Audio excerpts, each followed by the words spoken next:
tumewashirikisha wadau wengine wengi ndani ya chama chetu, na jambo la mgombea urais sio jambo la kuokoteza mtu barabarani.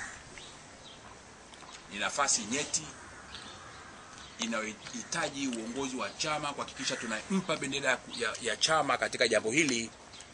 Anakuwa ni mtu ambaye hatuna shaka naye hata kidogo, ambaye jamii ya Watanzania itampokea na kumsaidia katika zoezi hili.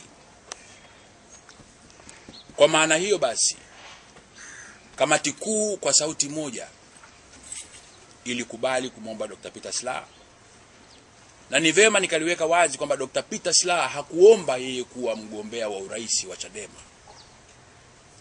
Na wote mtamkumbuka baba wa taifa Mwalimu Julius Nyerere katika miaka ya nyuma alisema ugombeaji urais sio jambo la kupigania.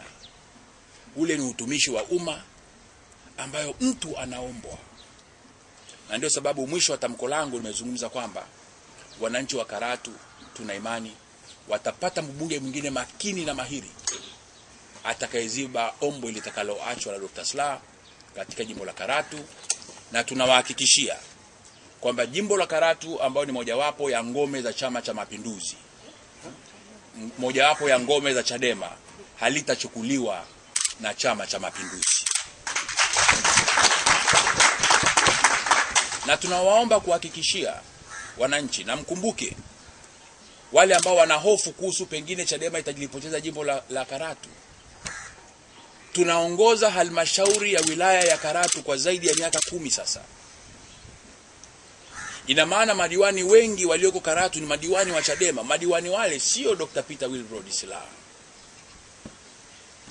Hapa katika mkutano huu tunao mwenyekiti wa halmashauri ya Karatu ambaye vile vile ni mjumbe wa kamati kuu, yuko katika uwanja huu.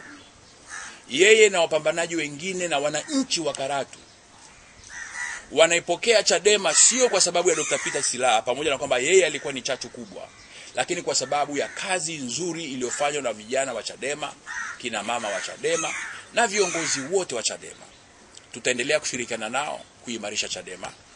Tutaendelea kushirikiana nao kumpata mbunge mwingine makini. Wako wana Chadema wengi wenye sifa nzuri za kuwa viongozi na kuwa wabunge wa Karatu.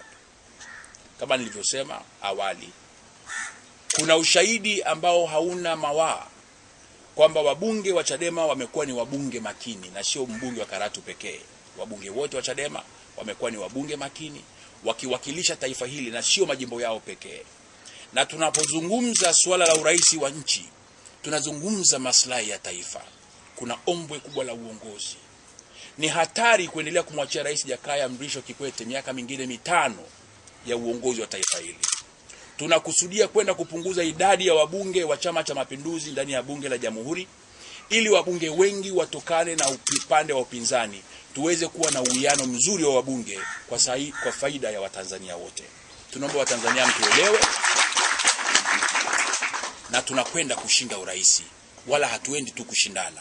Tunakwenda kushindana tukijua kwamba tuna uwezo, tuna sababu na tuna nia thabiti kabisa ya kushinda uongozi ikija tarehe 31 Oktoba mwaka huu.